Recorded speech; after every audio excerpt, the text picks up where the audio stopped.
د کرنې اوبو لګولو او مالدارۍ وزارت وایي د لوګر د میساینک کان د کار د پیل لپاره همکاري کوي. د دغه وزارت سرپرست د چین د MCC شرکت له مشر سره په لیدنه کې ډاډ ورکړی چې د لوګر د میساینک او بامیانو د جګک کانونو په شاوخوا کې به د ځمکې د استملاک په برخه کې همکاري وکړي.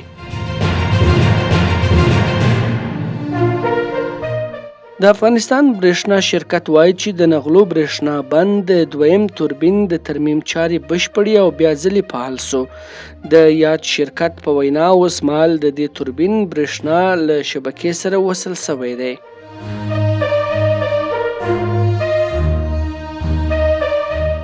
د ملګرو ملتونو د بشري مرستو د همغږۍ ادارې یا اوچا د افغانستان لپاره د 2024 کال بشري حل طرحه کې ویلي چې له 23.7 میلیونو کسانو څخه په راتلونکي کې په بشري مرستو ته اړتیا ولري 11.3 میلیونه کسان به د رسیدنې وړ وي.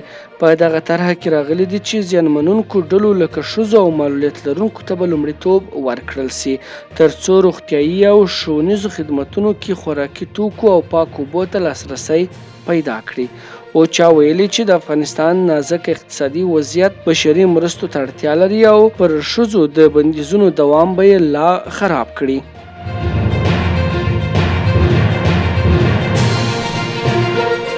د عامې روغتیا وزارت سرپرست قلندر عباد د افغانستان لپاره د مالیزیا د بهرنیو چارو وزارت له ځانګړي سلاکار داتو احمد اعظم سره په لیدنه کې ویلي چې افغانستان له نړۍ سره هر ډول مثبت تعامل ته چمتو دی. د عامې روغتیا وزارت د خبرپاڼې له مخې په دغه لیدنه کې د روږدو کسانو د درملنې او په هیواد کې د روغتیایي کارکوونکو د روزنې په اړه هم بحث شوی دی.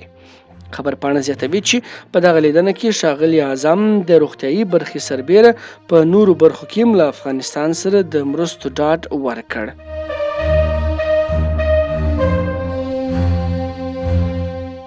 د جاپان آساهي شیمبون ورځپاڼې راپور ورکړی چې د دغه هیواد په یو متقاعد انجینر د تیتسو ناکامورا د فعالیتونو د دوام په موخه افغانستان ته سفر کړی دی. د راپور له مخې نوریو اووابه د تیتسو ناکامورا پر نیمګړو پروژو کار پیل کړی.